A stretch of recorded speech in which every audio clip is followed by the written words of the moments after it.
इस वक्त हम लोग हल्दी नदी पहुंच चुके हैं। हल्दी नदी में शिप से हम पार करेंगे और यहाँ से वो हल्दिया जाएंगे। हल्दिया आप देख सकते हैं कि पूर्वी मेदिनीपुर का जो नंदीग्राम है उसको आपने देखा, और ये हल्दिया देखिए, दोनों की चमक आपको अलग अलग लगेगी। हल्दिया में चमचमाते मकान आपको दिख रहे हैं, बड़े बड़े फैक्ट्रीज लगे हुए हैं, वहाँ के लोगों का जीवन स्तर कुछ और है, और जब नंदीग्राम में आते हैं तो उनका जीवन स्तर कुछ और है। ये जो आप हमारे पीछे वो दूर आपको दिख रहा होगा, एक द्वीप है, बहुत बड़ा द्वीप है जो दक्षिण 24 परगना से सटा हुआ है। उसी द्वीप पे सीपीएम सरकार ने सेज के लिए ज़मीन अधिग्रहण की शुरुआत की थी, और उस समय चर्चा ये थी कि वहाँ पे केमिकल हब बनेगा, जिसके खिलाफ लोगों ने आंदोलन किया और 14 लोग उसमें एक दिन में मारे गए थे, और कुल मिला के करीब 42 लोगों की मौत की खबर है। इसमें स्पष्ट कितने लोग मारे गए ये किसी के पास आंकड़ा नहीं है, ना अब तक सरकार ने वो आंकड़ा दिया है, ना ही आंदोलनकारियों के पास वो आंकड़ा है। 14 लोग कम से कम लापता अभी भी बताए जाते हैं, जो 14 मार्च 2007 को लापता हुए थे, और उसके बाद से अब तक उन लोगों का कोई अता पता नहीं है, और उनकी तलाश भी शायद नहीं की जा रही होगी। अब चुनाव का वक्त आया है, सारे लोगों को वो 14 साल पुराना आंदोलन याद आ रहा है। ममता बनर्जी भी उस आंदोलन को याद कर रही हैं, शुभेंदु अधिकारी भी उस आंदोलन को याद करते हैं, दोनों क्रेडिट लेने की कोशिश में हैं। और इस बीच में लोगों को आज तक क्या मिला नंदीग्राम की जनता को, वो नंदीग्राम की जनता ने आपको बता दिया है। ये इस नदी पे एक पुल बनना है जो हल्दिया को नंदीग्राम से जोड़ेगा। ममता बनर्जी ने अपने घोषणा पत्र में रखा है, घोषणा पत्र में, कि इस बार जब उनकी सरकार बनेगी तो नंदीग्राम को हल्दिया से जोड़ दिया जाएगा। इसके साथ ही नंदीग्राम में एक यूनिवर्सिटी की भी बात ममता दी ने कही है, और लोगों को उनसे काफ़ी उम्मीदें की काज करें अपनी प्राइवेट কোম্পানি কোথায় ডকের ভিতরে ডকের ভেতরে। এখানে কি সমস্যা কিগুলো আছে? সমস্যা সব ঠিক আছে, আমাদের নৌকা যাতায়াত ঠিক আছে, টাইমও ঠিক আছে, কিন্তু এই রাত্রি 10টার খেলাটা দেয়নি, আর গেলেই প্রবলেম হয়ে যায়, আমাদের ডিউটি ছুটি করে যাওয়ার পক্ষে অসুবিধা। আচ্ছা, এবার ইলেকশন যেটা হচ্ছে নন্দীগ্রামে কি চাই? নন্দীগ্রামে সব ভালো চাই। এখন ভালো আছে সব? এই মুহূর্তে ভালো মন্দ কী করে বুঝবো, সে রাজনীতি হবে, হলেই ভালো মন্দ বোঝা যাবে কী হবে। আচ্ছা, এই খেলা হবে, খেলা হবে, কি হবে? খেলায় হার জিত আছে, খেলা হলে তো হার জিত আছে না। দাদা হাসি, খেলা হবে বললেই হাসি, খেলা কি হবে? খেলার মেলা একই ব্যাপার, দুটোই খেলার মেলা তো একই ব্যাপার হচ্ছে। মেলা খেলা ছাড়া আর কি আছে? কি হবে? আমরা শিল্প চাই। আপনারা শিল্প চান, কিন্তু সেই শিল্পের জন্য তো এত বড় আন্দোলন হয়েছিল 2007-এ। শিল্প আমাদের না করলে আমরা খাবো কি? শিল্প তো মেন প্রয়োজন মানুষের। তো ওখানে যে শিল্প হচ্ছিল, এসইজেড যেটাও তৈরি হচ্ছিল, যে কেমিক্যাল হাব হবে, তার জন্য তো এত বড় আন্দোলন হলো, গভর্নমেন্ট চলে গেল সিপিএম এর। আবার আমাদের মমতা দি করবে বলেছে, তো शिल्प হবে। इनको उम्मीद है कि ममता दीदी की सरकार फिर से बनेगी तो शिल्प आएगा, मतलब उद्योग आएगा, उद्योग आएगा तो लोगों को रोजगार मिलेगा। আপনি কি বলবেন দাদা? কিছু বলার নেই, মানে শিল্প যে তাড়িয়েছে সে তো আবার এখানেই ক্যান্ডিডেট হয়েছে, আর তার মমতা দি তার উচিত শিক্ষা দেবে।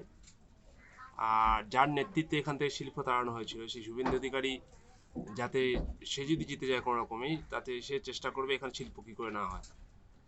মোদি তো সমস্ত শিল্প বেচে দিচ্ছে, এই তো অবস্থা, কারণ সে দেশ বেশি দিচ্ছে, সে আর কি করবে, সে কি করে শিল্প করবে? নন্দীগ্রামে শিল্প করতেই এবার যদি বিজেপি কোনো ক্ষমতা আসে এখানে শিল্প করতে দেবে।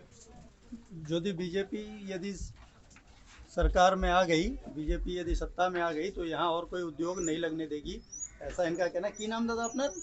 আমার নাম মোহাম্মদ অলিউল্লাহ মোল্লা। वो कह रहे हैं कि अगर यहाँ बीजेपी की सरकार बनेगी तो उद्योग नहीं आने वाला है, लोगों की समस्या बढ़ जाएगी उनके आने से। की दादा ভোট দেন তো? এবার ভোট দেবেন? ভোট তো দিতেই হবে। কি হবে? খেলা হবে না কিছু আর হবে? আর কি হবে সে তো দেখা যাবে 2 তারিখের পরে। 2 তারিখের পরে দেখা যাবে, মানে 1 এপ্রিল আপনাদের ভোট তো? হ্যাঁ হ্যাঁ 1 এপ্রিলে 2 मईতে দেখা যাবে যে এখানে 2 मई को ये कह रहे हैं कि 2 मई को पता चलेगा कि खेला होगा या कुछ और होगा, वो 2 मई को पता चलेगा। एक आंटी जी बैठी हुई हैं, 2 इन लोगों से भी जानते हैं।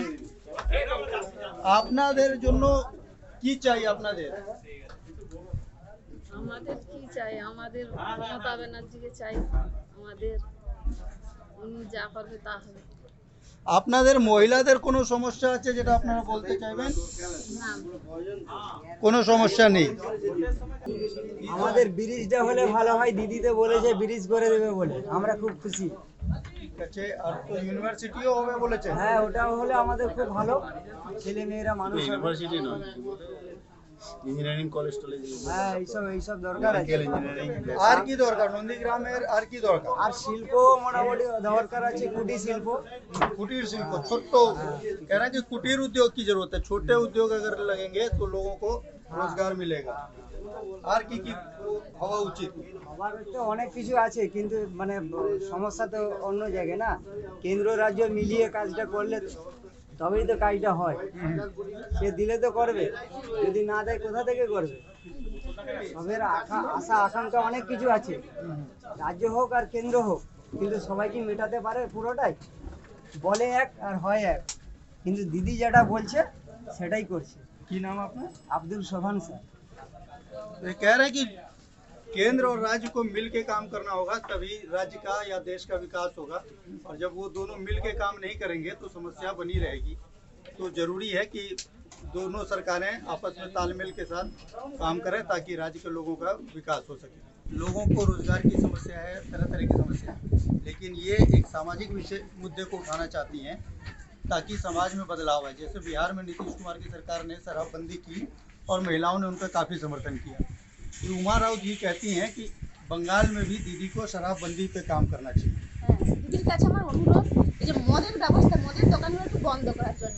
কারণ আমার স্বামী একটা বিএলআর অফিসে কাজ করে ভালো কাজ করা সত্ত্বেও সকাল রাত্রিরা মদে ডুবে থাকে।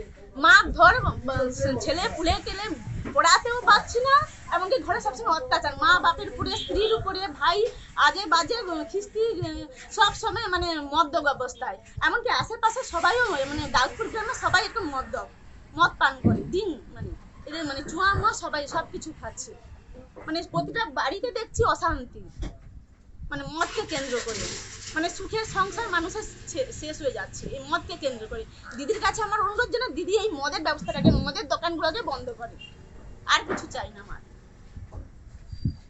ये एक बहुत बड़ा मुद्दा है कि शराब पी के, दारू पी के, चुलाई पी के सस्ते में मिल जाता है लोगों को, कहीं से अवेलेबल हो जाता है, और उसके बाद महिलाओं का जीवन दूभर कर देते हैं। तो उस चीज़ पे ध्यान देने की ज़रूरत है, ये उमा राउत जी का कहना था। अभी हम लोग सुन ही रहे हैं सबकी बात। एक युवा हैं सोमेन दास, इनसे भी पूछते हैं कि युवाओं की क्या समस्या है, युवाओं की क्या ज़रूरतें हैं और वो क्या सोचते हैं इस चुनाव के बारे में। 10 साल तक कोई भी नियोग नहीं हुआ, और ममता जी अभी तक बोल रही है जो नियोग होगा, नियोग है। एसएससी तो हुआ ही नहीं, वो लोग तो क्या बताएगा? जब 10 साल में कोई एसएससी नहीं हुआ? नहीं, जो हुआ वो भी घोटाला हुआ। 10 साल जो भी हुआ घोटाला से हुआ। अच्छा, उसके साथ साथ कोई भी एडुकेटेड माने स्वास्थ्य या साथ में जो एजुकेशन, वो पूरा सिस्टम को करप्ट करते हैं। अच्छा, भ्रष्टाचार बढ़ गया आपके? हाँ, पूरे सिस्टम को करप्ट करते हैं, भ्रष्टाचार हो गया। यही तो ममता बता है। हाँ, एजुकेशन का सिस्टम क्या हुआ? मतलब वो भी जो सिलेबस हुआ उसका गलत तरीके से इस्तेमाल कर रही है ममता जी। अब अगर कोई भी क्लास की जो सिलेबस होगा उसमें देखा जाए तो सभी गलत तरीके से लिखा गया, कोई भी सिस्टम नहीं है। मतलब कैसा सिलेबस में क्या गड़बड़ी है आप बता रहे हैं? सिलेबस में ज़्यादातर होचे जो मेन थीम है उसके छोड़ के वो अलग कुछ लिखा है। तो ये नई सरकार बनने के बाद सिलेबस चेंज हुआ है।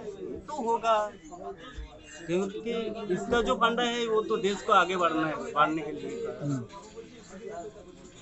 और रोजगार मिल रहा है लोगों को?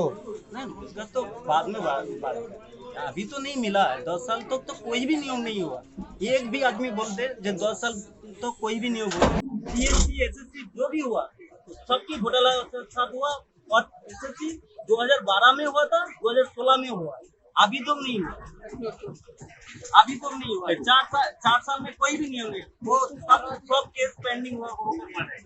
अपर प्राइमरी सब कुछ जो है वो गलत साइन हाई कोर्ट में केस चल रही है। वो लोग क्या बोलेगा? जो हम 2012 में MSc का डेट थी, उसके बाद से आप लोग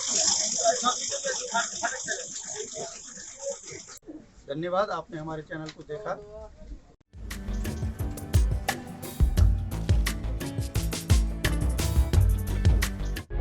प्रभातखबर.com, विश्वास वही, रफ्तार नहीं।